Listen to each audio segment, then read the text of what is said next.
confuses me why there isn't a VR version of it. But Mirror's Edge, I don't understand why that game's never been done. That would be like the worst thing I can imagine. Yeah, I wouldn't play it because I'm terrified of heights. Like that would be like my absolute. No, I mean like the rolling. It'd be like you threw up every time she rolled. Yeah, maybe.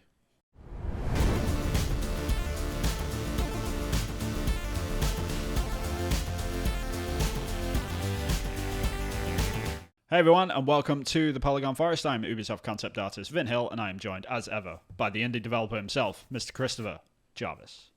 Hello there. Hello there. Hello there. Hello there. Yeah, we need to go. It's funny because you do like the hello there from obviously from Obi-Wan, right? That's where it's mostly known from. There's actually this really awesome show.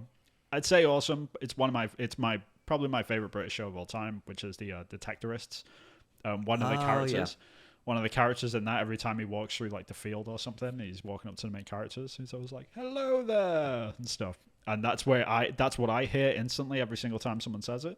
But I know everyone else like goes straight to Kenobi, which is all good and well. Anyway, tangent aside, yeah, we're going to be talking about video game stuff. That's normally what we do. If you're into that, then please like and subscribe for more. Like we usually do this and put videos out every Monday.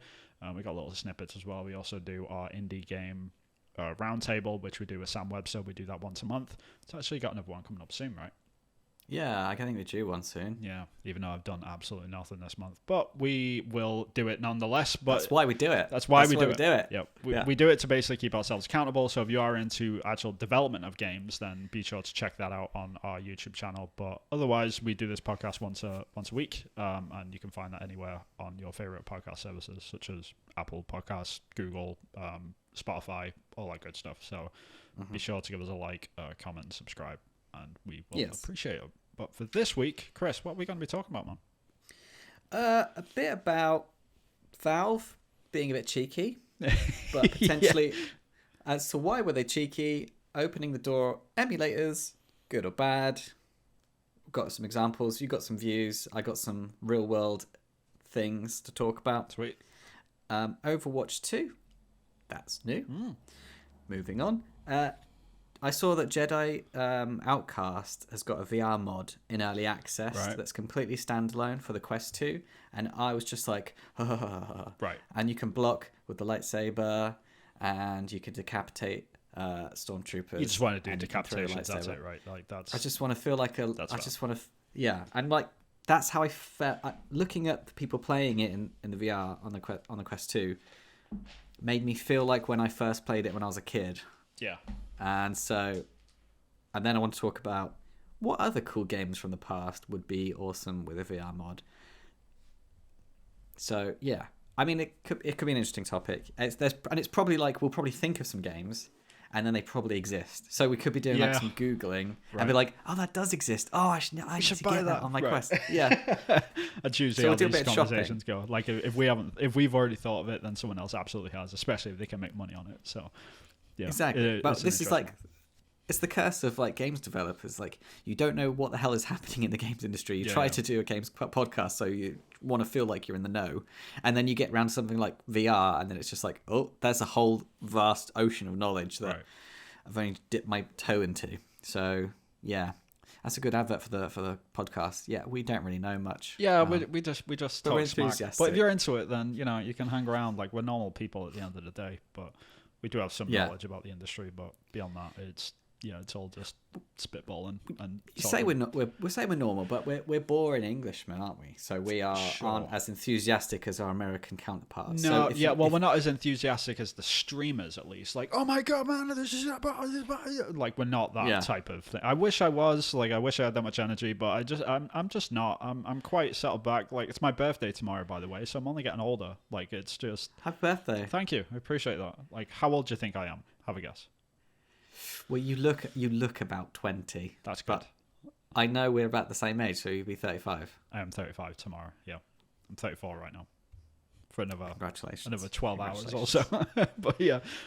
Yeah, I have to keep the beard, otherwise like people generally think I'm too young, sort of thing. People are like, you're 35. That's what you think I'm doing this for. Right, exactly. It's the only way we can grow up, you know what I mean? Like I've got to, if I shave my face, I turn into a boy. Like, yeah. Yeah, it's the only way I can command any form of authority, and it's so based on how much hair I can grow out of my face. It's not really good way. I'm waiting for the silver hair to come in and all that sort of stuff, because when I'm like 45, I'm gonna look perfect. You know what I mean? 30. It's gonna be when I'm 45, I'll look like a real man. Right. I'm just waiting. Like, it's gonna hit me one day, and the wrinkles are gonna come in, the grey hair all at once. I'm like, oh no, what happened, sort of thing. But like, if I'm anything like the heritage which I've got, like they all like 45 was there, like they looked awesome, sort of thing. Well, by the end of this year, you might look a bit older from what you've been doing in the background. Tell me about hopefully one day we can talk about. Tell me about it. Yeah. Well, we'll be able to talk about it one day, and what I've been doing as well. And if you're fans of the podcast, like, you know, no one's commented. Like, you guys keep hinting about what you're working at. Please tell us what it is. So no one seems to be that bothered. So even though we keep hinting and dropping breadcrumbs. So thank you for being also patient and understanding. It's very good from our community. You're a lovely community. All three of you. But you're a very silent community. Indeed. So yeah, maybe that will change one day. Yeah, we need to set up like an email address or something to like take questions and things like that. Maybe that might be a good idea. But if you are interested in that, please comment. I doubt anyone will, but there it is. But yeah, we should absolutely move on. Like, outside of that though, man, like as always, like every single week, we normally start off with what we've been up to, in terms of just like general sort of development stuff. So how's that going, man? Yes, as I said in the pre-show, I've started to do some more video game levels. You come up with some really cool ideas for me, and I was just in the right mood and time frame, and had enough of a break away from actually doing game dev that it really inspired me, and I spent a good few hours implementing some new mechanics that were needed and planned, and creating some new levels for the game. So I'm getting closer and closer to like the 85, 90-ish milestone that I'm trying to get. Just focusing on creating levels, puzzles, not focusing on making them look special at all at this stage. And it's just been really fun to just try and go, just be in dev mode. Don't try and be in cell mode. Yeah. Because I've been trying to cut myself into too many pieces and trying to spend too much time marketing. I gave the marketing a huge go, but it's only got me so far. Yeah. And so now I'm in like, okay, you've done that. Just focus on making the game. Yeah. And just chug away at making the game so you can get the first game done and then move on. So that's been really good fun, actually. So I've been really enjoying that. How's your stuff been doing? You said you haven't done much. I haven't touched it. Yeah, I haven't touched it in a month, which is kind of bad. I'm so busy right now. Like, I'm working. The only thing I would request. I've already asked you to do it. Oh, the death scene. Yeah, I know you're talking. The death scene that is going to be in the bin on the cutting room floor. People love that. Like, who cares if it's on the cutting room floor? Get that on TikTok. Just do that one thing, please. I'll think about it. Okay. But yeah, I'm gonna do the. That's the next thing I want to work on, is the animation of the successful one, because I think the successful one's going to be even better. That's the thing. So like, I'd much prefer to just show that off, and then do like the cutting room floor stuff like way further down the line. Like, oh, this is the original, like, you know, zombie kill shot, and it was just like, yeah, that's not even half as good, sort of thing. So I prefer to work on the other thing first, just to check to see, because if they're quite close, sort of thing, then absolutely I can show them, and even turn that into like a poll or something, right? Like, hey, which one do you like better, and stuff like that. Yeah. Fair enough. Yeah. It's stuff like that, but I'm pretty sure like the new one's gonna even have more comedy added to it, because I've like the idea. Like, I mean, you already know what I'm gonna do, but yeah, I think it's definitely gonna be better. But it's just getting there, man, because I'm so damn busy right now. Obviously, I work full time at Ubisoft. I'm also got this other project on the side, which is like the project that shall not be named. It's Sauron. Right, pretty much. It feels like I'm in Mordor right now. In terms of when that gets finished, like probably towards the end of this month, that's going to start winding down, which is awesome. Then I can move back onto long gone stuff. I'm going to give that a good college try, as they say, over the Christmas break, and really like put a dent in that thing, to try and get the demo done before I come back after the new year. That'd be great if I could start off the new year with a demo of Long Gone for people to play and actually try out and get feedback. That would be a really good point to be at. Especially being able to put that demo up on to Steam, which is great, because the subscriber count, the wishlist count has gone through the roof. Like, I'm almost at 8,000 now, which is just ridiculous.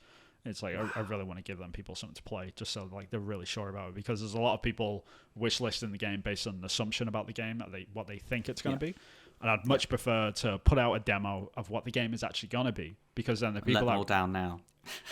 To be blunt, man, yeah, kind of. Like so the people that do remain, everyone that wishlists or like removes their wishlist for that game, I know that the people remaining are the ones that actually want to play it. Like they're my audience.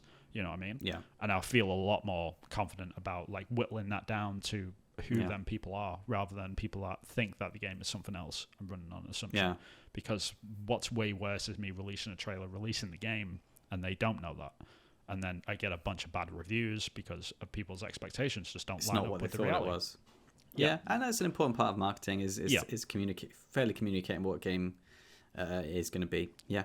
So that's my main focus right now, is to sort of get to that point, and hopefully like there's enough people remaining after the purge, quote unquote, like that I'll have a solid base to still work with, which I'm excited. Like I'm feeling pretty good about the project so far. Like people are really responding with it well. It's just a matter of getting it done now and trying to carve out time for that to actually happen. So that's the next step though.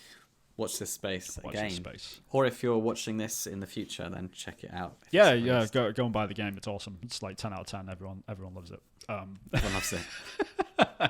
I have no idea, but we'll see. Yeah. So what do you want to talk about first? The Valve thing? Sure, let's go for it. So I did see this on Twitter. Valve was a bit naughty, and they showed on one of their official pieces of marketing for the Steam Deck. Yeah. What was the name of the actual emulator? Yeah, so like on the actual like they had a marketing piece for, I think it was just a trailer or something, but there was a bunch of titles. Like I'm showing on the screen right now if you're a visual watcher. But they show the titles on the Steam Deck itself. Of like example games that you can play on the Steam Deck, and then like nestled on the right hand side is the Yuzu emulator, which is an emulator for the Nintendo Switch, which is obviously like currently still in circulation. It's not exactly a retro handheld, it's a current system, so it kind of seemed that Valve were promoting piracy in a little bit of a way. So people were understandably like, that's an interesting thing, but very promptly Valve took it down and replaced it with another game titled. They removed the Yuzu thing like pretty damn quick. So yeah. So does that mean that they use it's like Steam testing Switch emulators, or do you reckon they just like Google image search, what does a Steam Deck look like, and then pulled that from? I mean, it's probably it's Steam and absolutely not doing anything with emulators. Like they're not like they will not touch that legal snake pit like whatsoever. However, like it would not surprise me that the person in the marketing department that they captured the screenshots or like the video footage from probably has got a user emulator on there. And it's like, well, these are the games that I played recently, so I'll just take a screen grab of this. Didn't think anything of it, like put it on, like threw it in there, because it's so common to see emulators in the title lists on the system, because it's sort of like what people. They're probably in the top 10 of downloads, right? Without a doubt, it wouldn't surprise me. And they probably didn't think anything of it, and this was probably a genuine gaffe. But the speed in which it was replaced tells me that they might have had like the thing lined up, knowing that this would generate a headline, maybe like that could absolutely, like putting a tinfoil hat on, like they could absolutely they might have like planned this a little bit, but at the same time it's kind of it's interesting. It's really interesting. Yeah, well, they were on it. It wasn't like an overnight thing or anything. More, someone woke up the next morning like, what? Yeah, it was pretty quick. Yeah. Well, this kind of leads me on to the question about, like, we're in this world where the emulators do exist because the Steam Deck is giving people what they want, and the Nintendo Switch, we've spoken this several times on the podcast, they don't seem to be. And so, emulators seems to be the way to go. There was a situation today. Was it today or this weekend where I was like, what am I going to get Harrison for his birthday? So Harrison, if you're watching the podcast, don't spoilers, turn it off now. For birthday or Christmas. And I was like, I'm going to get him Zelda Breath of the Wild because, you know, it's considered the best game on the Nintendo Switch. And I thought, okay, give him the best game on the Nintendo Switch to play, or I'll play it and he can watch it, because he seems to be into like watching video games and not really so much playing video games, which is fine. Yeah. But he tends to like streamers as opposed to me. Again, American streamers that are like overly enthusiastic about the worst game. Like he preferred to sit and watch like a terrible game. Any game critic would say it's terrible, would never win any awards. But the people that are playing it are so enthusiastic that he's just feeding off that enthusiasm. It's like, okay, fine.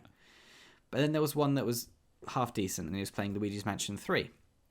And then Harrison really got into it, and so now he's like into Luigi's Mansion. So that's kind of cool, because he was into Mario last year. Now this year he's into like Luigi's Mansion. Right. So I was like, okay, well, I'll buy Luigi's Mansion 1, because I know there's 3, and that'll be cheaper, and then I'll get 2, and then I'll get 3, and, you know, we'll play all of them, buy all of them, compare them, and have a great time. And do you know what? Saying this now, I haven't actually checked, so I'm going to just make sure. Luigi's Mansion 1. I guarantee it'll Switch. be full price. Guarantee it. Shopping. And if it isn't, it's going to be pretty close. Well, Luigi's Mansion 3 is $39.99 UK pounds. It's full price. And right? So that's full price. That's Luigi's Mansion 3. Let's look at Luigi's Mansion 2. I can't even find it. So let's go into game. Wait, you sure that was even on Switch? It might have been just like GameCube or whatever, all on the Wii, maybe. Oh, that's a good point, actually. That is a good point. I'm sure I saw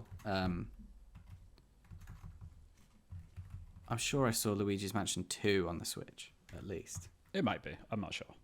But yeah, I guess like the point that Mansion. you're probably hammering at is that... Oh, looks like you can only buy Luigi's Mansion 3. Okay. But I mean, even if you look at like older games though for Nintendo Switch, so like any other options, I think you mentioned that you might like buy Legend of Zelda Breath of the Wild, right? Yeah. At that point. Like, how much is that in the UK? Because I can tell you how much it is in Canada right now, which is like full price games in Canada are $80. Full price in the US is $60. Depends on the console, but for Switch, it's $60. Right now in Canada, Breath of the Wild is currently $76. And it's like, that game came out in like 2017, man. It's like, that game should not be that much. Actually, I don't know when it came out. It was a while ago. But yeah, it's just... So Luigi's Mansion 2 was actually, for the Nintendo 3DS. So I stand corrected. Okay, that's fair. That's fine. But that's £20 on Amazon. It doesn't look like you can even buy it anywhere. Yeah, it's probably long gone by now. But the point is that the Nintendo games never drop in price. So you kind of... that's what the point is. We're saying, yes. So that being the case, like, should people really be angry at emulation in that respect? Because, you know, if I'm not saying like piracy is like the way forward, like, hey, if you can't afford a game, you just shouldn't buy the game. I absolutely agree. But there's definitely correlation there, like why it happens. I'm not saying I agree with either side of that fence. It's just, you know, like there's a reason why Nintendo emulation is so damn popular compared to any other console. Like it's well, yeah. Why can't they put Luigi's Mansion 1 or 2 on the Switch?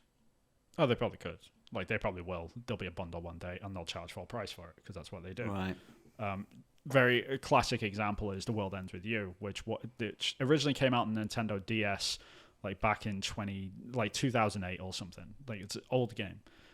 Came out at the time. I think it was like it would have been £30 in the UK, probably about 40. I think it was like $40 in the US or whatever, right? When they did a remaster, quote unquote remaster, it was actually just a port of like the iOS version. When they ported it over to the Nintendo Switch, they charged full price for it. So it is actually more expensive than the original. So it's just this whole example of just Nintendo and other like companies do it as well. Like Square Enix have got a really bad habit of doing this recently as well, which is just like games just are not dropping in price on Nintendo systems specifically. Like on other systems, like the actual manufacturers, like Xbox and PlayStation, actually sort of step in and actually do sales on these games quite a lot.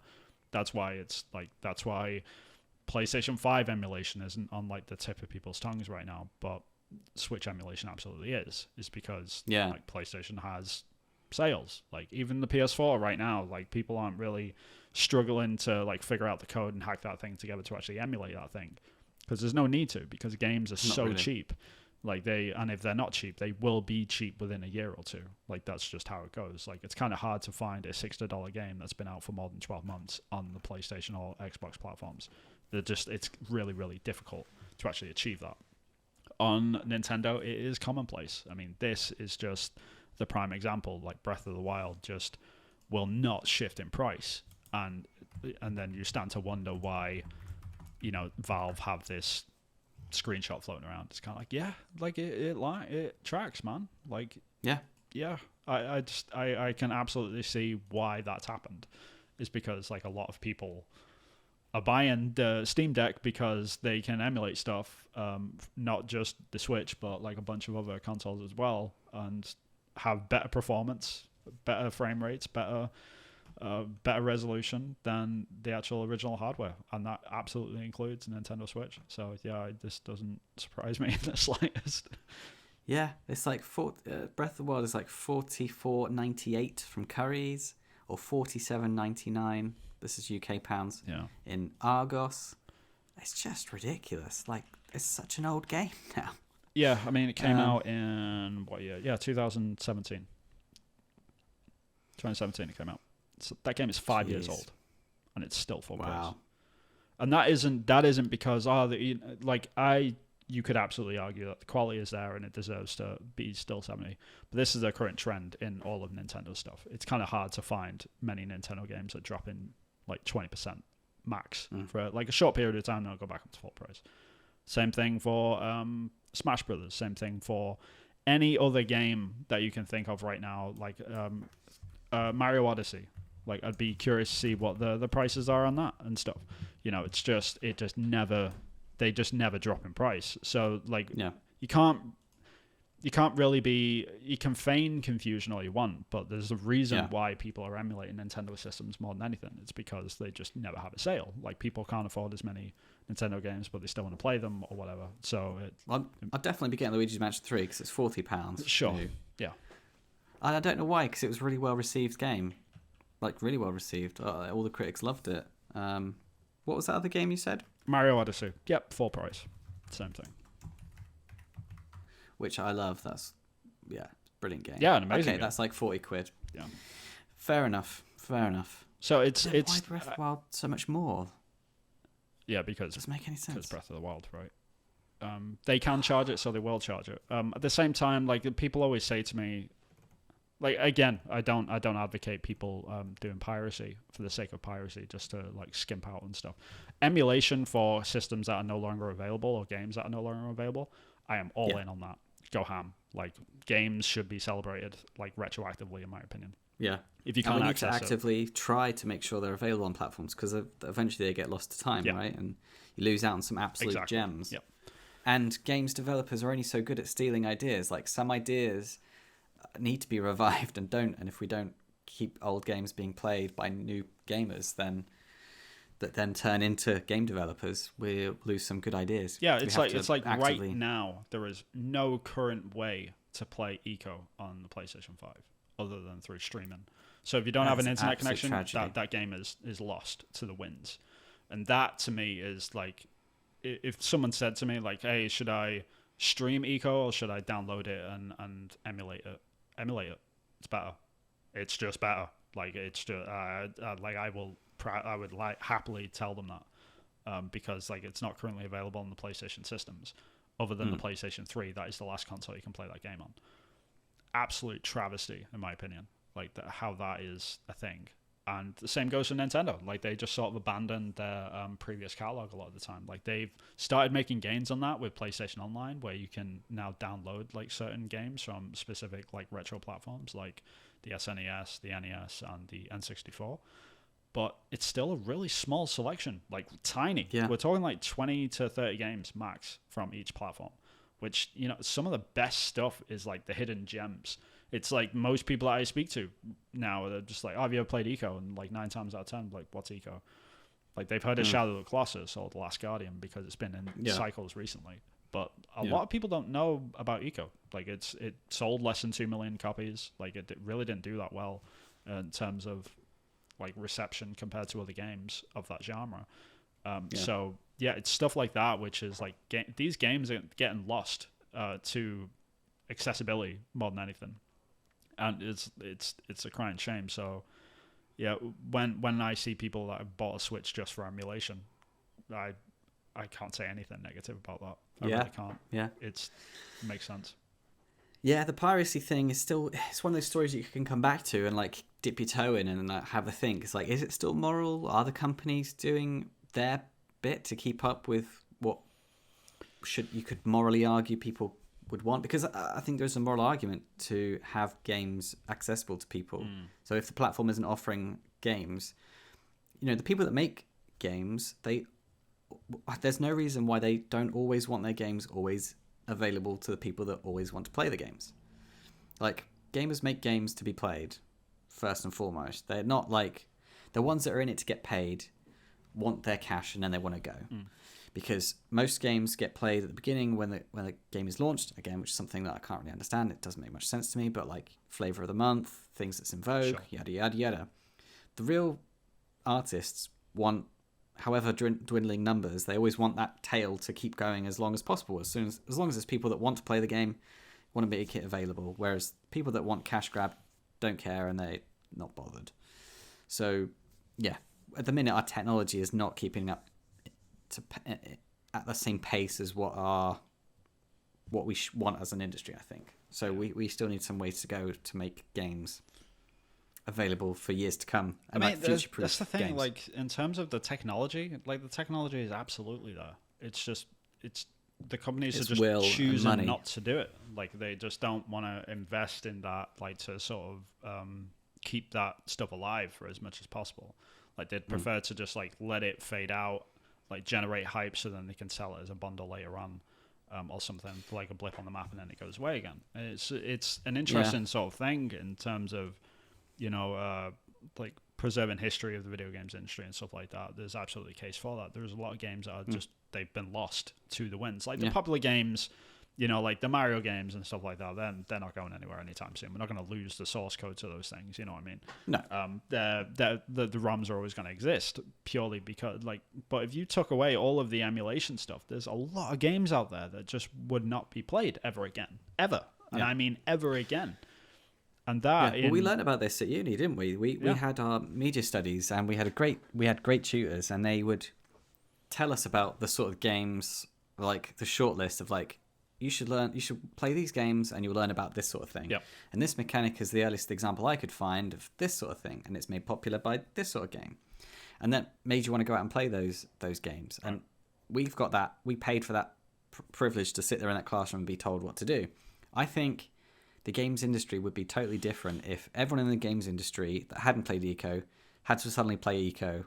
Like, the next 5 years, the game space might look different based off that. I would go so far as to say, because it's one of those games that's like, doesn't get talked about enough. But from a design point of view, any games designers that play that game has their mind changed about what a game could be, or like how bare bones you can strip down mechanics and have an emotional connection. That's like one of the most purest relationships between a game mechanic and an emotional connection that I've had as a fan and a games designer. There's a lot of, I mean, we've had this conversation before, but just the sphere of influence that Eco has had over the years is just... It's a huge influence it's had, but it like seems to be unknown. Exactly, that's my point though, right? So like if all of these designers that are coming out, like Miyazaki from Software, the guy that just...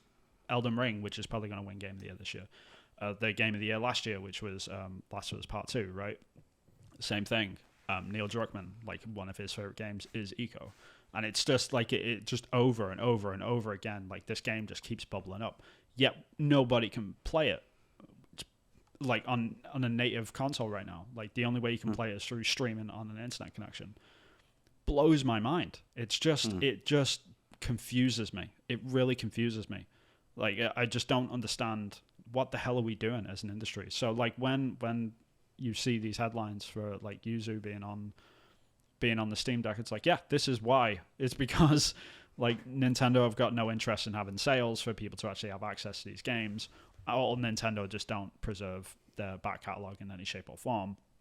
So, like, people are sort of getting ahead on the curve as soon as possible. Obviously, the Switch, in my opinion, is way too soon to be emulating. Like, I wouldn't emulate a Switch right now. Like, I've got 20 Switch games on my shelf. Support the developers while they're active. But if people came to me and said, "Hey, should I emulate Nintendo GameCube?" Yes, absolutely. Why not? Like, there's plenty of games you cannot play on the Switch right now. And we can't go out and buy firsthand to actually support the developers. It's like people forget that buying a game secondhand is as bad as piracy for developers. And a console as well, yeah. If you go and buy an old console and an old secondhand game, developers don't get anything. Like, there's literally no difference between pirating a game and buying a game secondhand. Zero. Like, there's no inherent benefit to the developer. All you're doing is supporting the brick and mortar place that is selling those things. That's it. And they're making a profit and a scam off people. So, like, people forget that. So, in terms of current gen emulation, I'm always going to be opposed to that. Always. But anything beyond that, like, if you can't actually access that system or they don't sell it anymore, go ham, in my opinion. I just don't understand why people are sort of opposed to that. But the Yuzu emulator in particular is in that area where it's like, I mean, if they were showing off like the Dolphin emulator, which is for GameCube and Wii, that would have been like, nobody cares. Because people understand, like, it's not a current gen system. But the Yuzu emulator, because it's a current gen system right now, it's like, can you imagine on a Nintendo console, like a PS5 emulator popped up on official like trailer or something? People would lose it, and rightfully so. Yeah. So, like, there should be a good level of outrage, but, like, again, not advocating for it, but there's definitely cause and effect because of Nintendo's practices of like, hey, we rarely have sales, and when they do, like, they're really not that meaningful. It's like, oh, you can get 10% off Breath of the Wild, a game that's 5 years old. It's like, that is not a sale, Nintendo. Like, I'm sorry, it's just not. Like, you've got to... It's more expensive than current releases. Yeah. Like, that doesn't make any sense whatsoever. It's bizarre. And they're really the only company that does it. And this is why the Nintendo Switch emulator exists. Honestly, is because they never have sales. Like, if they did have sales, then there would be no need for this, because people would just be like, oh, I'm just going to buy the game. It's easier. Like, if you give people accessibility to these things for, like, cheaper over time, it's been proven over and over again. Look at the music industry. We've made it so accessible through things like Spotify. Like, you pay into that, and for a small amount, like, it's better to keep people in the system and just give it to them for cheaper. Netflix, same thing. For a small fee, like, it's just make it as accessible and easy to access so people don't have to go out and download this stuff from torrent sites. If you make it accessible, people will buy it. They will come. They will support you. It's just, if you don't meet them halfway, they're just going to go, oh, screw it. I might as well just, like, I'm not going to pay $70 for a 5-year-old game. Like, I'm just going to download it and put it on my Steam Deck, because the Steam Deck is basically a Switch Pro, which... Again, Nintendo should have probably jumped on that a bit sooner as well. Instead of putting out an OLED, they probably should have. Yeah. They probably should have made a Pro system, so it actually could compete with, like, so instead of like downloading stuff and running it better on the Steam Deck, like, it'd probably be better if Nintendo just came out with their own console that ran it even better than the Steam Deck natively. And this is the thing as well with Nintendo. They really fumbled the ball, because they could have undercut the Steam Deck at every single. Like, they could have had a smaller screen, less powerful computer chip, less upscaling, less buttons, less features. It needed to just be slightly better than the Switch, and then they could have even had a bigger price tag than the Steam Deck, and it would have absolutely people would have bought it. Cleaned up. Nintendo fans will buy that stuff, and that's the thing. Like, even after all this conversation, this is why they're $70, $80, and $90. Sorry, is because the Nintendo fans will still buy it. They will absolutely still go out hand over fist. Oh, another Mario game where you go and save Princess Peach, even though we're in this post-game game? Yeah, no problem. There's my money. It's like, oh, another Zelda game where you have to save Zelda as Link, and just like, you have to beat Ganon again. Oh, yeah, sweet. Here's my money. Just over and over again. And they don't mind. And more power to them. You know what I mean? It's like, how many Pokemon can you catch? You know what I mean? It's like, it's the same thing, guys. Like, over and over again. But they've got such a loyal fan base that they can charge for this, and they still make enough money. But in the long run, that comes with its own issues of this is why Nintendo have always got issues with piracy. This is why Nintendo have always got issues with just having people download all of their games rather than actually buying. This is why they have so many issues with resale stuff. Like the average gamer, like a decent game on the other platforms sell about 10 million units. They sell about 10 million units on Nintendo, but they're probably resold like 3 times because their value is so high still, is that people buy the game and then sell it for 50 to someone else. They keep it for a while and then they resell it for 50, and it never like loses price. So people are just constantly trading these games in, and Nintendo aren't gaining benefit from that because it's like we were discussing before, like they don't get any money back from that. It's just it goes to the brick and mortar places like GameStop, EB Games and stuff like that. It's like they're getting all the benefit from Nintendo right now. So it's to their own detriment so a lot of the time. But they've sort of fashioned themselves as this sort of Disney of the games industry, and that's just what they do. It's really odd because a lot of other industries that I know of, they don't have control when third-party outlets set a price. Like they can have a retail price and they can have a unit price and they can have the price they sell it into the company at. But somehow Nintendo have got it so these brick and mortar places are selling these games at a certain price. Like it's obvious that Nintendo are controlling that because Xbox and PlayStation do the opposite, where when you resell a game, it's cheaper. Yeah, significantly. So significantly cheaper. So that is really weird. It might just be the fact that the games themselves are inflated to begin with, and it's just passing the buck there because the games companies have got to make their money back from the initial sale of the Nintendo game, I guess. Yeah, I get that, but yeah, it's tough, man. It's odd. It's just really strange to me that. Because like they've literally conditioned their fan base. Well, not Nintendo. It's bizarre because Nintendo don't inherently like promote the behavior of their fan base or anything like that. But the fan base is sort of like convinced themselves almost. It's actually not a Nintendo thing. Like Nintendo didn't do this like purposely, but it's absolutely like an interesting sort of benefit that they've gained out of it. But gamers that are Nintendo fans will defend the fact that games never drop in price.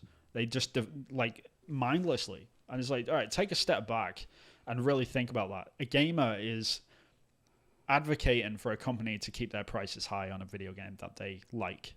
It's like, okay, what's the benefit of that to you as a gamer? None whatsoever, really. Like, you should be happy to see a game come down to a reasonable price. In my opinion, all games should be like the price that they are when they first come out, but within a year, they should drop down by like 20%.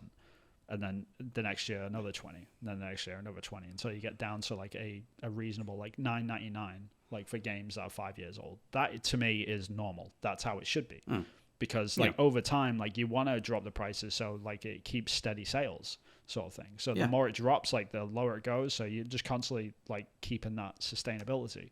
But if you keep games high, like what's going to happen is it's going to peak and then drop off. And that's just basic market and sales. That's why we have sales. That's why we reduce the price on games, is to keep that. But Nintendo just never do that. And do I believe for a second that they're selling as many 5 years later? No, absolutely not. Do I believe that more people are downloading and emulating the game? Yes, absolutely. Especially 5 years later.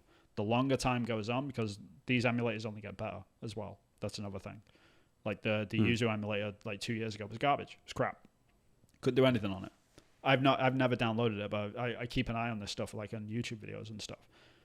And like 3 years ago, it was like all they could do was load up the Nintendo logo, and that was a big feat. And now you can fully run Breath of the Wild at 4K, no problem. And it's like that's the jump that we're talking about. That's why they need to tackle this thing as they go.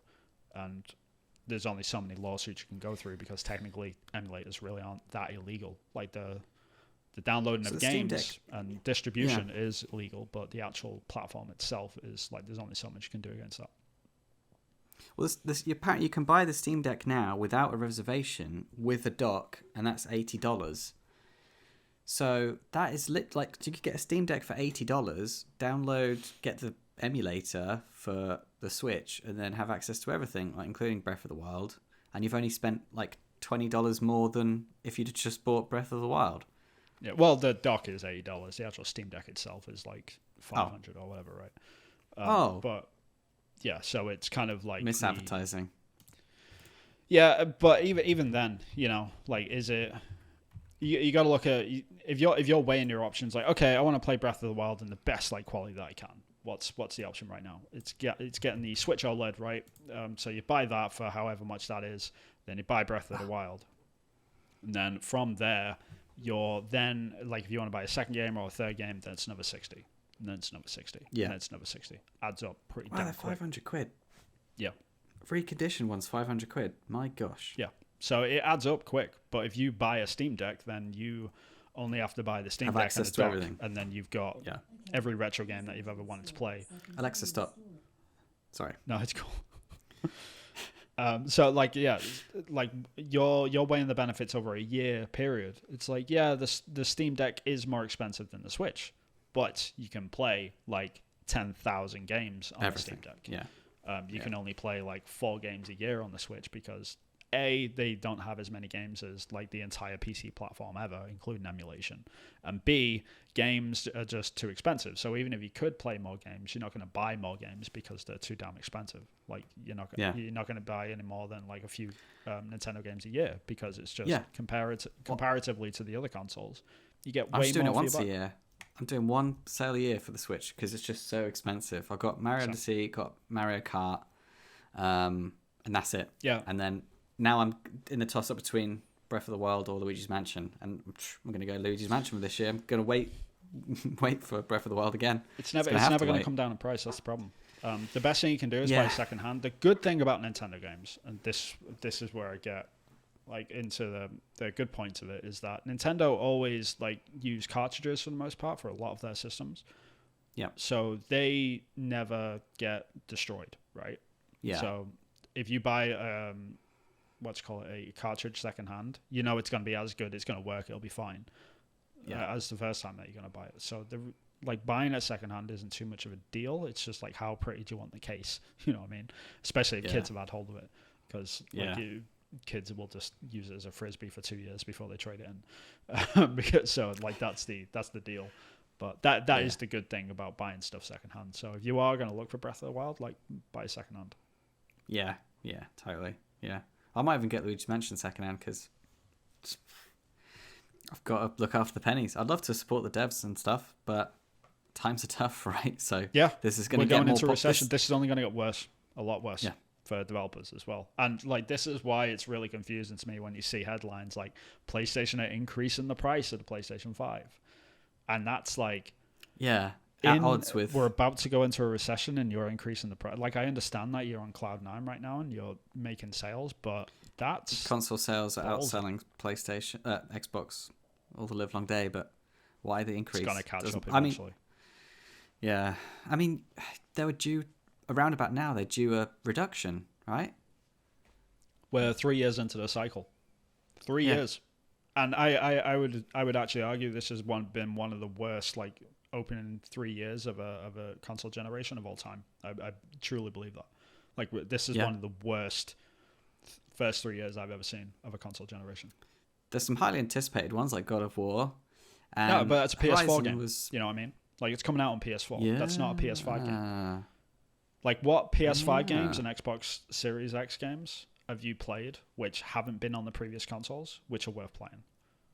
Can you name more than 2? Only Returnal is the only one I can think of. Yeah, and that, in my opinion, wasn't that great. Like, I waited for that to come to the PlayStation subscription service. I really could not get into it, like, at all. The only other game I can really think of is Ratchet and Clank. That's it. Like, the Rift Apart. It's the only one. Everything else has come out on the PS4. Everything. Horizon, Ragnarok, both of them, PS4.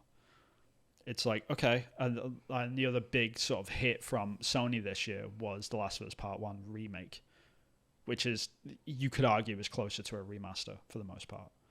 Yeah. So that being the case, it's like, this has been bad.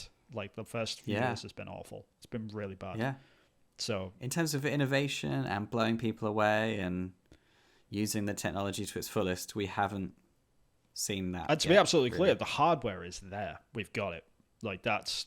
Yeah. We're in a really good spot for hardware because now, like, these systems are probably the most user-friendly, like, developer-friendly systems we've ever had. Like, you can literally switch the Xbox Series X to dev mode, and you can just start developing games on it. Like, you don't need a separate dev kit or anything like that. Mind blowing. That's awesome. Yeah. Like, game changing. They're basically PCs for us to use. They're powerful. Like, they come out of all these systems. Like, the Unreal Engine 5 just looks incredible, but no one's quite gotten there yet. It's just, we're in this weird, like, these first few years have just been awful, like, really bad for games. It's really strange to me, like, how excited people are about the current console generation when I'm really not seeing it yet. And Nintendo absolutely fall inside as well. Like, they've really not had a great, like, last few years. Like, it feels like a lot of rehashes, a lot of similar titles.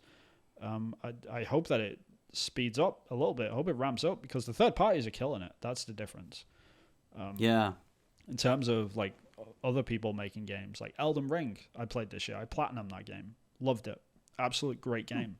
It's just, where are them first party hitters that are shifting these consoles? They're just not around. But no, yeah, Halo was good. I liked Halo. Halo was great. People didn't like Halo, but again, Xbox One, it was a last gen game as well. Like, last gen is holding them back big time. It's like, we could do so much more if we didn't hold on to these. I mean, look at Cyberpunk. Like, Cyberpunk fell on its face because of last gen. Like, they had to split their dev team in half and shift half them over to the PS4 version of that thing, which absolutely bombed. And because they had to stretch resources, like, it just completely failed that game. It could have been amazing when it first came out. But it's just, we're just holding on to these things. Like, I just don't get it. It's like, we just need to cut those ties at this point. We're 3 years in, guys. Come on. 3 years in, yeah. Like, a lot of people have got these consoles now. They're waiting. They need something. Yeah. I've got a PS4 though, and I don't want to buy a PS5. Exactly. Well, I can't afford a PS5. Yeah, but like, that number's going to switch over. But if you had a PS5, would you feel the same way? No. You'd be angry at the fact that there isn't more games for it, right? Yeah. So it's very much like, you're damned if you do, you're damned if you don't, and I get that. Yeah. Like, in terms of, like, a business standpoint. But I've had that my whole life. I've had that. Like, I'm literally only in this situation now that I've got two consoles from PlayStation and Xbox, and for most people in their 30s, that's the same.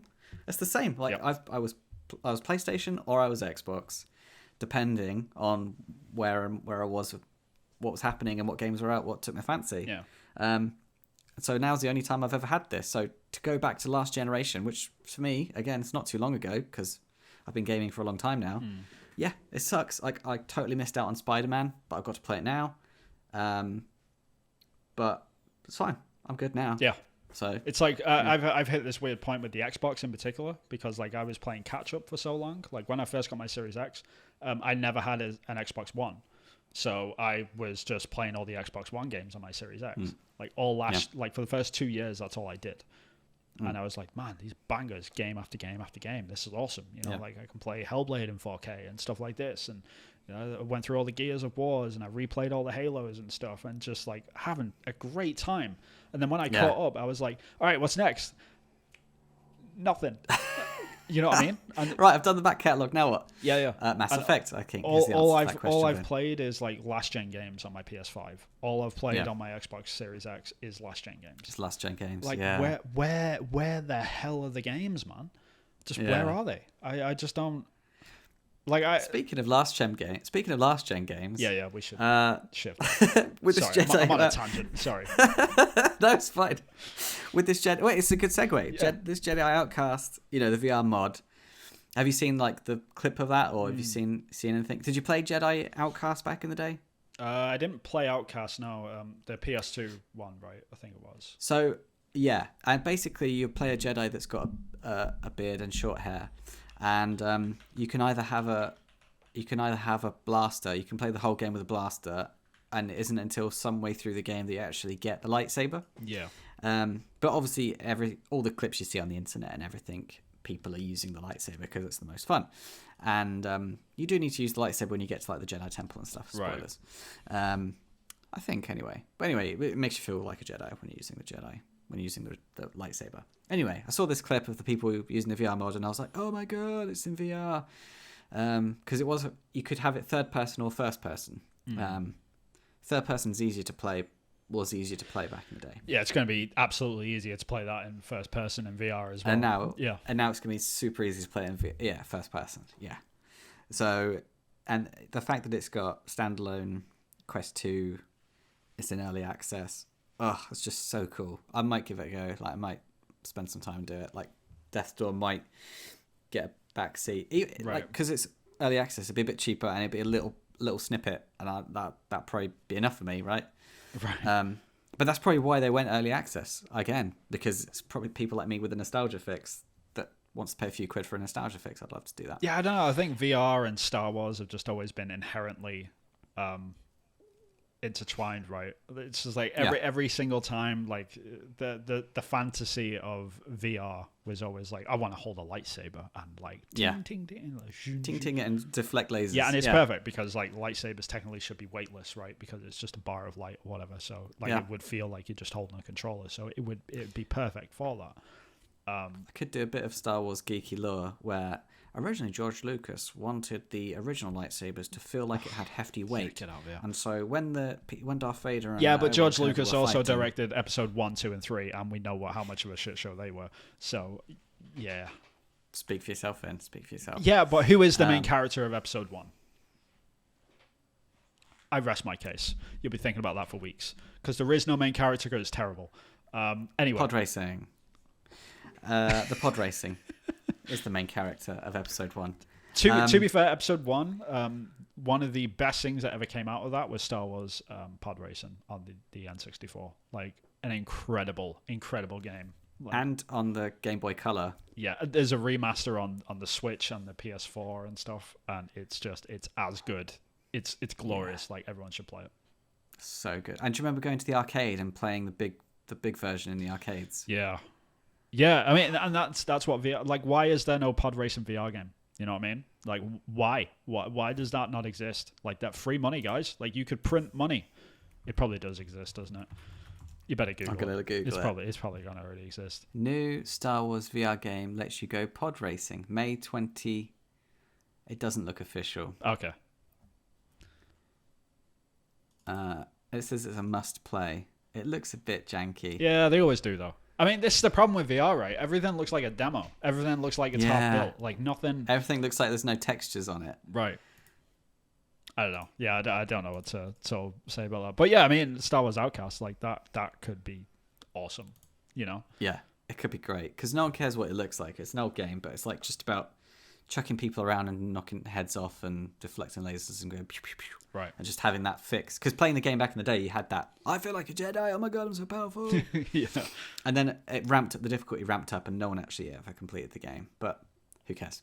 It was just a load of fun. It was one of those games where you could play it, have an absolute laugh, and don't care that you'd never finish it. Yeah, I know what you mean. And you don't feel bad about it. It's like, this is obviously not finished. So what games, so we've got VR pod racing. Yeah, I think someone needs to do a good version of this, because this one looks absolutely diabolical. And now that the Quest 2 has got lots of cool standalone stuff, and you can link it up to the PC without cables and stuff. What sort of games were you thinking would be good in VR?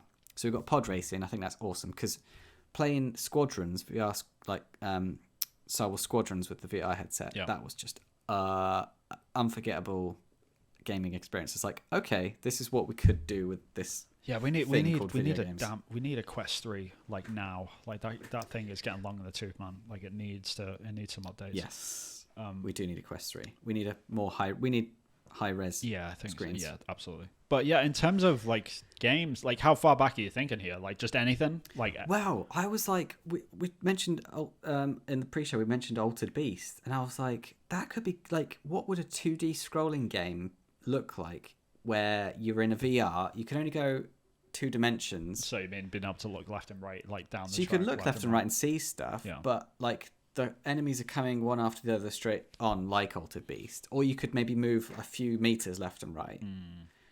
But then they would follow you, like in Altered Beast. I don't know. If that, like, I'm sure there's a creative way to make that fun. Or like Mario. I know some people have done that as well, like Super Mario World. Yeah, there's mods everywhere, right? Like, that's the thing. There's mods everywhere. Yeah. Yeah, but like a company to do like a good version, like to make the Mushroom Kingdom look like the Mushroom Kingdom. Yeah. Or like Sonic the Hedgehog as well, like shooting around in those tunnels and stuff. But again, making it user friendly in a VR thing is going to be a whole thing. Yeah, it's tough, man, because like the whole VR thing is specifically designed for first person view games. So you're already in a fix if you like take it out of that. Because it just because it can work in outside of VR at that point, sort of thing. Like the immersion of first person stuff is really where it fits. It's like I saw a mod the other day for a Dead Space VR game, and it was third person, and it was like, why is that not first person? It was still like you could still see Isaac and stuff, and like you're looking around like this, and it's like Isaac stood there in front of you. It's like, it's not me playing anymore, you know? Yeah. Like if I was Isaac and I had like the cutters in my hand and stuff, and I had to aim and like and spin the thing to like cut off the limb, it would be incredible. Like that game is like horror games, first person horror games is what the VR system is designed for, in my opinion. Like the whole platform of it. Like how good would Dead Space be first person view in VR? I think that would be a game changer. Like I'm kind of like that's what that game is designed for, in my opinion. It's just it blows my mind that hasn't been done. Yeah, no, you're right. I've seen some mods for like the deep sea one. Would you kindly? BioShock. BioShock VR looks pretty cool because that's kind of scary with the big daddies and stuff. Yeah, and little sisters, and like they're there, and you can look down at them, and you could totally do that now as well because the game is so old. No offense to anyone, but the game is like 15 years old at this point. So like anything from the 360, like you could port that over graphically to a headset, no problem.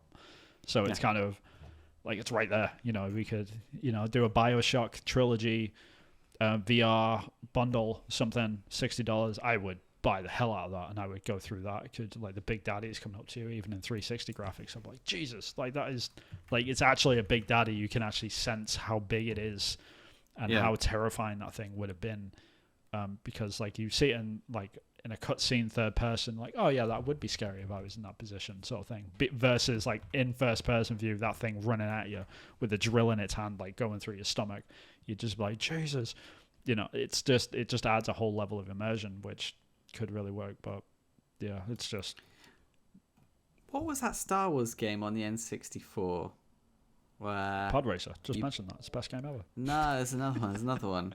Pod Racer 2. Oh man, there were so many. Shadow of the Empire. Yeah, maybe.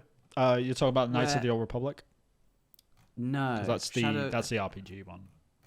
There's so many Star Wars games, man. Like there's so many. Star Wars games. There's like I was looking at the list the other day. Someone asked me that. It's like, how many Star Wars games are there? It's like, about 50 or something. Like over the years, no, it's like 230 or something. Like there's a lot of Star Wars games.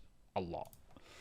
Yeah, Star Wars Shadows of the Empire. You play. It's like a third-person shooter where you're not a Jedi. You got like a laser and stuff. But then it changes, and suddenly you're in a speeder and you're doing the Battle of Hoth, and then also there's some bits where you're got like there are a few levels where you're on the bikes. Oh, I think I do remember this. And you got to go in the desert, and then you could fall into the Sarlacc pits on the speeders. God, that brings back some memories. And you can be in the Millennium Falcon as well. It's just VR like, Star Wars, period. Like anywhere, full stop. Yeah. Like that, any Star Wars game would be good. Like if they made it from the ground up, like a proper full experience, like actual Star Wars story. Yeah, there's a lot you could do with it. It's just they always lean on the gimmicky stuff of, you know, like you could be a Jedi for 5 minutes or whatever and stuff. It's like, make it a game. Like make a game, guys. Like write it. Like do a full thing. Like that feels great. And works in like a static setting. Because the problem with VR is like as soon as you start making people walk around, there's like half of the people that buy a VR headset like will throw up if you start moving like locomotion wise. Like the brain just like, whoa, I don't like that. Like it's just it. But like speeders and bikes and all that sort of stuff, pod racing is totally fine. Where's my pod racing game, man? I don't get it. Like pod race, like. Take the old pod racing game from the N64, put that onto Oculus Quest, like the remake that you've just done, or the remaster, sorry. Put that on Quest. it will sell like hotcakes. You have no idea how amazing that would be. Yeah. Like I just don't get it. Like free money, man. Like just it would print money. You see people like modding their controllers onto the chair so they can like do that. Yeah, exactly. Yeah, you can see the whole thing. And you've got to like push the thing to repair it and stuff. Like when your things come off. There's so much you could do. And then you've got to like lean push down and get forward, like to move left and right and stuff instead balance the engine. So much. You know what I mean? And it makes the game makes itself at that point. Yeah. Like just make that. It confuses me. Yeah, we're sat here like making like another lightsaber game. Ding, ding, ding, ding. Right. Okay, cool. But what else can we do with this? You know? Maybe they're waiting for that bit further down the line. Maybe they got that lined up for the next Quest 3 or something, or Meta Quest 3 or whatever it's called, or Facebook goggles or whatever they're going to call it. Yeah, the only other game I can really think of that confuses me why there isn't a VR version of it, but Mirror's Edge. I don't understand why that game's never been done. That would be like the worst thing I can imagine. Yeah, I wouldn't play it because I'm terrified of heights. Like that would be like my absolute nightmare. I mean like the rolling, it'd be like you threw up every time she rolled. Yeah, maybe. But you just take the roll. So that's why. Or you'd make a version of Mirror's Edge for VR where there wasn't a roll, right? Yeah, stuff like that. Like it's kind of confusing why that game hasn't been made yet because it sort of seems kind of perfect for it. But yeah, interesting. Or like a Banjo-Kazooie or something. That could be kind of cool. Yeah, like a third-person platformer game could be interesting. Yeah, like where you're. Do you remember in like Super Mario Brothers 64? Sorry, like in Mario 64, where like there's that moment where the camera pans out and you see like the little cameraman like up with a fishing rod sort of thing, and he's sat on a cloud and he's the one chasing you. It's just like that behind the curtain look at what the camera is in Mario. Mm-hmm. It's like why aren't we playing as the cloud sort of thing, playing these games where we're floating around like sort of thing, so we're looking back behind stuff. Like we don't have enough of those games all the time. I know I was just complaining about that with Dead Space, but if it was built from the ground up for it, like there's a lot of games out there like Crash Bandicoot, like Spyro, like Banjo-Kazooie, stuff like that. There's a lot of potential there, and for you to like while the character stood there, for you to be able to like interact with stuff to help the character and then take back control of them. You know, instead of like you have to like shoot a laser to like open a fence or a vent or something, and then you retake control of your player, or maybe you just control them with one. Like that's the actual character movement. But with this one, like you're interacting with the world to sort of like get them through the obstacles and stuff. Like there's so many interesting things you can do with it, but they just like the spider bot from Watch Dogs Legions. Yeah, stuff like that. Exactly, stuff like that. Like, why not? Why aren't I controlling my character with this one and the spider bots on this one? And I'm just like trying to open up stuff and just like you could get that coherent sort of movement to everything to the point that really feels great. There's a lot of stuff you can do with that. How about you? Have you got anything else that you would want to play in VR? Like Dead Space is top of my list. I'd love to play that game in VR. I think that would be a pretty good one. Nothing else that really. I mean, I want a really good GoldenEye one. Yeah, but would you, or is that just? When was the last time you played GoldenEye? Yeah, it belongs in the land of nostalgia. I played that game a couple of years ago. It is terrible. It's awful. Okay, fine.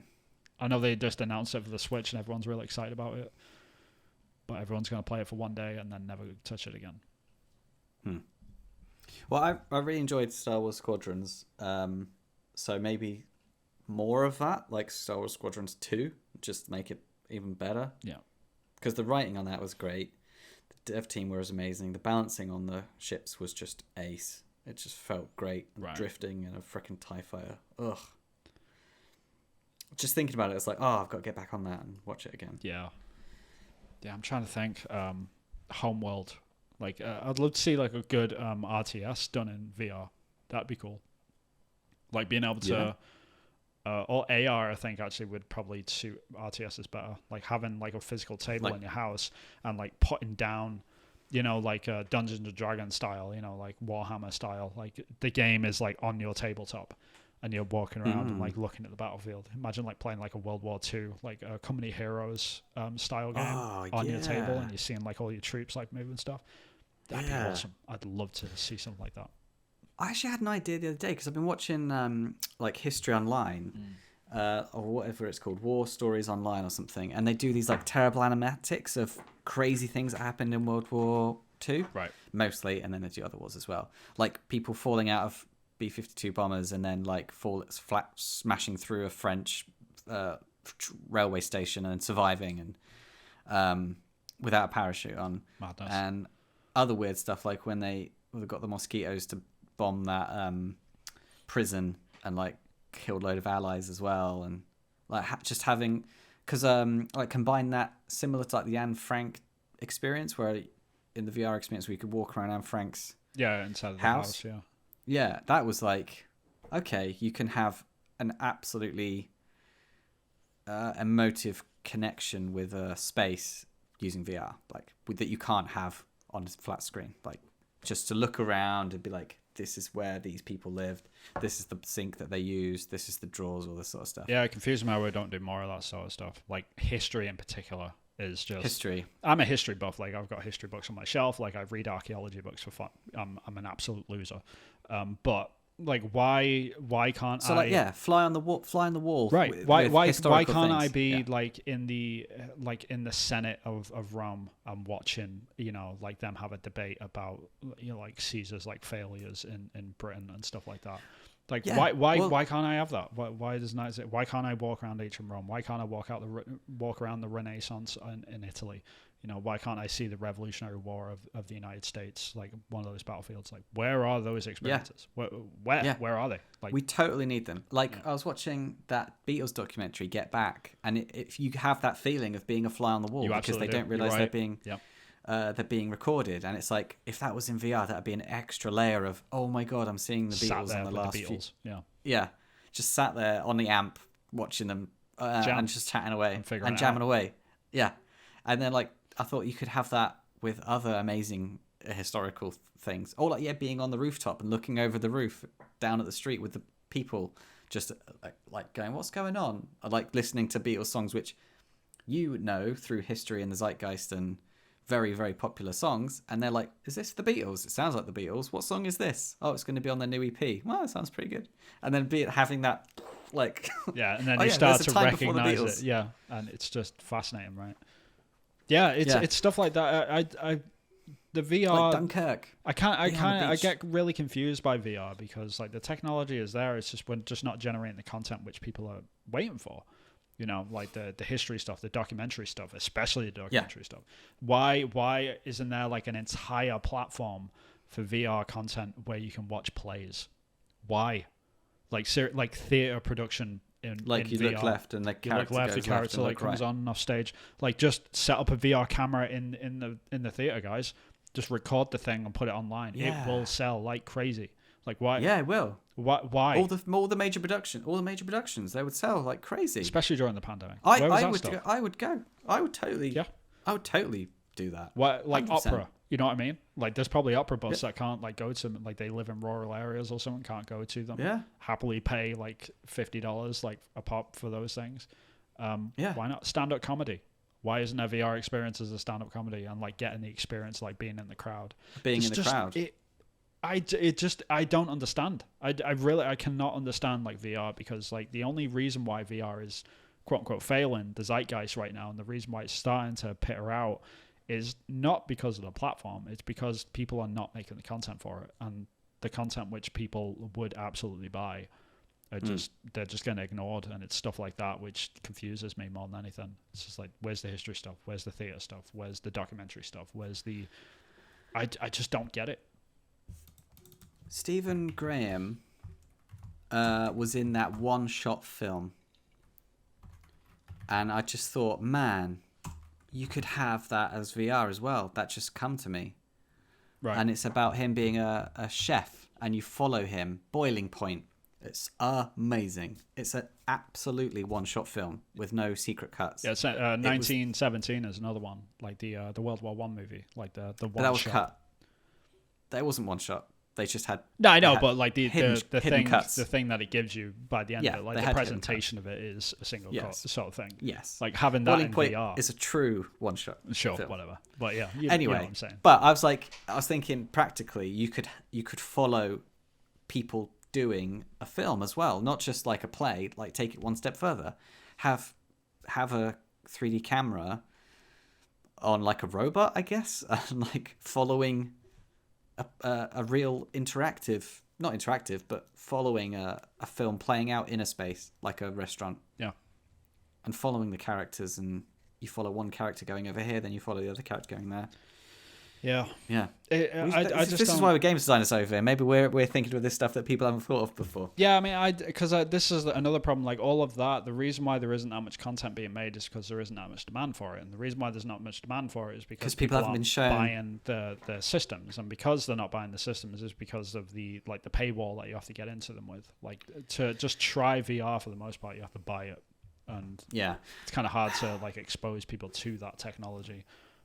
So like it's just not accessible enough. This is what I strongly believe that AR is going to be the shift. It's not going to be VR. I don't think VR is going to stand the test of time. Like when we get to AR, where everything's augmented, like automatically remove a motion sickness. You automatically remove the barrier to entry because most people have a cell phone in their pocket, which is going to be powering this thing. You're like when we get to that point where like Apple announced their AR thing, and then everyone else starts falling in line right behind them because they always do, because Apple sort of like lead on trends with this stuff.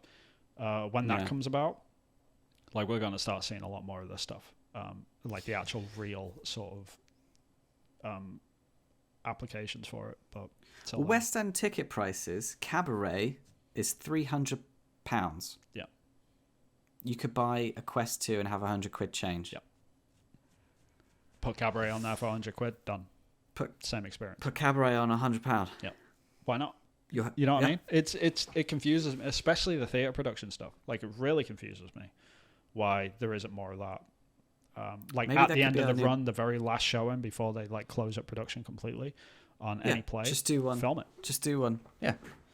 We should maybe. Do we need to do this, Vince? Is this something we need to get into? Is this like our venture? Is this going to be what? I mean, if you want to buy like a VR camera, go for it. It only costs about $50,000, but you know, shoot for it. Why not? Yeah, I don't know how much. I don't know how much like VR cameras actually are, but for the most part, like this is the problem as well. Is the like not only is the tech is there in terms of like the head mounted display is what you're actually wearing, but the technology to capture this stuff hasn't completely caught up yet. So if you like, for example, you can do like virtual tours around any city right now in VR. Like you go onto like into Quest, you go onto YouTube, and then you find like 360 camera views of wherever, and you can go for a walk through like Tokyo or Kyoto or whatever, right?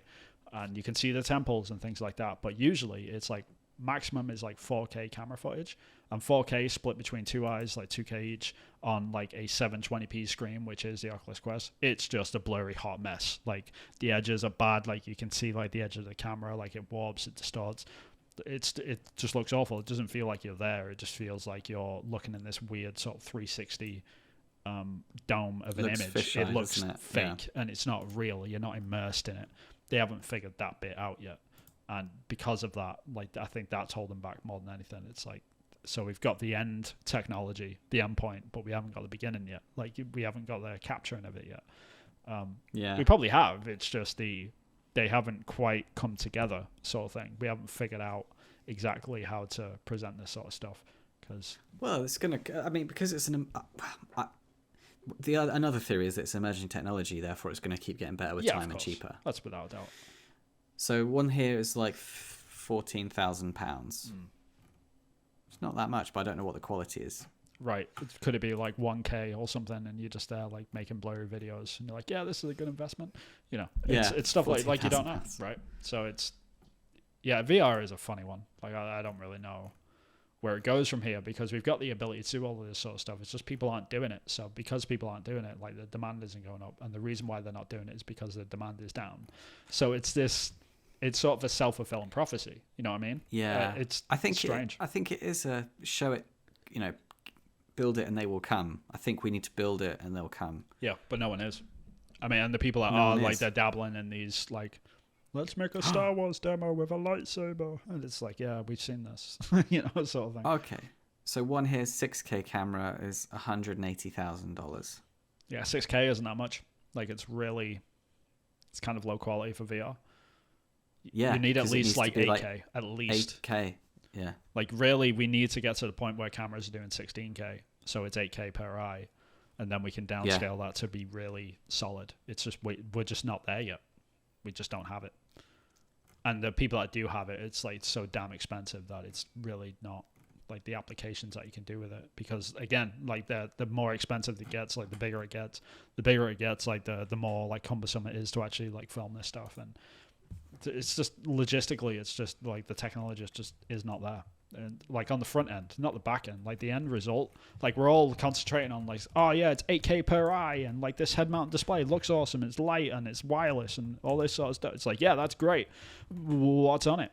Nothing. Like we can't do anything with it. Like people are watching porn in 2K or whatever. It's like, yeah, well done you. Like I'm glad that your purchase took you somewhere, dude. But beyond that, it's like we're really not doing anything else with them right now. And it's a shame because there's so much like application educationally as well. Like it's just astronomically the amount of stuff you could do with this blows my mind. Like why like language learning, right? Why isn't there like a person that I can just talk to in a foreign language to learn, practice? You know, it's like where's that? Yeah, it just confuses me. It just doesn't make any sense to me. Like they've just fallen short on it, and yeah, who knows? Like maybe I'll be wrong. Like in 10 years' time, be a whole like VR system set up, and I'm like, yeah, I was wrong. But until then, well, here's the thing. This makes it sound appealing. 400. So say a ticket price is $400. Yep. And it's not, but let's just say it is. And one venue is 400 seats.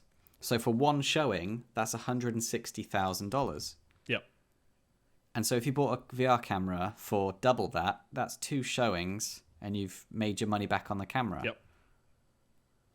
Obviously, you're never going to sell one theatre production for £400 or $400. Well, that's the thing. Like once you've captured however, it, you can resell you that. you can see it. You can sell it to more than 400 people over the lifetime, over 10 years. Yeah, it's passive income at that point. You don't need the actors there. So all of the money that you're saving on, like, and it'll get to the point where, okay, we just won't do any live shows anymore. We'll just record it the once with the actors, and they've got it right. We'll record it, and then that's it.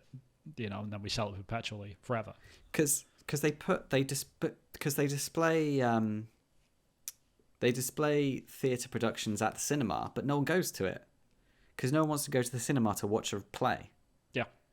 If they're going to go anywhere, they're going to go to the play. But if they want to stay at home, they'll use VR. Yeah, you go to the play to get that sort of the people real. Thing. You know what I mean? Like you sense the voice coming across the room and stuff, and you feel stuff. You in a pick certain up on way. the crowd. Yeah. Yeah. And it's stuff like that, and it's so you will miss that with the play, and I guess purists will go, "Oh, it's not really the thing, is it?" Sure, but yeah, I mean, but but people let them film it with a 2D camera. So yeah, so I went to see Brian Cox like a few months ago here in Montreal, and went to go and see one of his lectures about black holes and stuff. Fascinating talk. Like if I could have watched that in VR, I absolutely would have. You know what I mean? Like instead, because next to me I had this guy who was like one of those know-it-alls that was like, oh yeah, he's talking about this now. Oh yeah, it's like, and like laughing and giggling next to his wife, and I was like, dude, would you shut the fuck up? Sort of thing. Like I was getting really new to me. Yeah. I was getting like really annoyed at one point. It's like, okay, like if you're selling a VR experience to people, and it's like, hey, guess what? You'll never have that guy like eating popcorn next year ever again. There's a lot of people out there like, sweet, I'm in. You know what I mean? That's worth $100. Yeah. If I get the train, get a better parking. seat, no train, no walking, stuff like that. You can be front row seat. You can like Brian Cox is stood over here. It's like, oh yeah, this is about black holes. He's looking at you, you know, and like, yeah, sweet, thanks, dude. I would listen to that lecture all day versus like some of the documentaries that I've watched. So it's kind of like it's being at a lecture like that and actually getting the information from the person there and then is. Compared to a documentary, sometimes like it's much more engaging, a lot more like you remember stuff more in those situations. So that in a VR experience would be, I don't know, like that would be fascinating to me. Yeah, because that Anne Frank thing stayed with me, right, completely. Yeah, versus like the high school education of like Anne Frank was a girl and she lived in a house. This is a picture of the house. Nazis tried to find her and all this sort of stuff. Like it's a horrible situation, but you sort of zone out from that sort of thing. But if you make people experience it. That's why, like, educationally, the VR has got so many applications which are just, they're being slept on. and it's to our detriment, in my opinion, like in terms of like the general populace, like how much we could learn from these things. Because to me, like, history is boring. It really is. Like, it's super dry. It's dates. It's just this happened and then this happened and then this happened. It's boring. Like, nobody enjoys it. Even historians fall asleep thinking about this stuff. But the thing that is interesting is the stories that you get in there. Just the interesting things. Like the time that Andrew Jackson in the United States, one of the presidents, like almost got assassinated. And some guy walked up to him with 2 pistols, tried to fire the first one and misfired. Pulled out the second one, that one misfired. And Andrew Jackson with his little posse or whatever, like he had like a stick with him and he beat the crap out of the guy to almost to death. It's those things that you remember. It's not like Andrew Jackson did X, Y, and Z. So like nobody cares. Like it's boring. And like the visceral sort of experience you can give people in VR to do that. To really sort of explain these stories better, like the Anne Frank experience, for example. Like, it's just astronomical. Like, these are the horrible situations at Auschwitz. Imagine having to go through that in VR. Like, that would stick with you. You know what I mean? Oh, God, yeah. And it's just like when I was a kid, I remember going to the museum, like the African slave trade museum that was in Liverpool, and being pulled through that. And on the other end of it, I never forgot it, ever. I never forgot seeing the chains that were on display. I never forgot like the images of like the packed slave ships. You know what I mean? And that, like, being dragged through that versus like being sat in a classroom, picking your nose, like leaning on your chair back or whatever, while the teacher's like, and then they did that. This many millions of Africans were shipped off VR, and taken over to like, America. Like, drag people through that stuff and they will remember and they'll be like, Jesus, that is harrowing. And it's like a Chernobyl VR experience. Where's that? You know what I mean? Like, can you imagine being in the operational room when like shit was going down just in VR? Jesus, look, the lights and stuff. That was on Twitter. That's been doing the rounds. Like, there's a VR experience of a nuclear bomb going off. Right. I think I saw that. But it's just on a desert island. But have it in Nagasaki, a bit of a higher because you need to punch people in the gut like that when it comes to education. Yeah. You really, especially history. Yeah. You really need to, like, there's a reason why we teach this stuff, is so we don't repeat these mistakes. So you don't repeat it. Yeah. And you see the extent to what humans can do and how wrong we can be. Exactly. And how we can get it wrong and how dangerous ideas can lead down certain paths and have certain, consequences for humanity. It's huge stuff to teach history. Yeah. Unbelievably huge. I mean, we need to do more of it. That's more the better, in my opinion, especially in VR, especially. But also pod racing. Pod racing also, correct. Yeah. Which is probably a good place to end. We've been going on for a while. Anyway, thank you very much, everyone, for joining us and listening. And if you did like this episode, then please like and subscribe. Not so good stuff. But yeah, we'll be around again next week at some point, I'm sure, talking about more nonsense as always. But yeah, Chris, it's fun. Where can people find you, man? So if you Google Acrylic Pixel, I'm on Twitter as Acrylic Pixel, YouTube as Acrylic Pixel. You can wishlist Focus, find my indie game on Steam. I think I've got a TikTok and I've got a Patreon as well if you're interested in funding the game. Awesome. What about you, Vin? Yep, same thing. You can Google search Hillfort Games, and I'm all over the place. I've perpetuated the internet as much as I possibly can. But yeah, you can find me on Twitter mainly. That's where I mostly update. But I'm also on TikTok, YouTube. You can wishlist my game on Steam, which is long gone if you're into that sort of stuff. It's a little pixel art adventure game about zombies and good stuff. But yeah, Google around, you'll come across me. Mostly I'm on Twitter. And also here. So until next week, we will catch you next time. So until then, bye-bye. Ta-ta.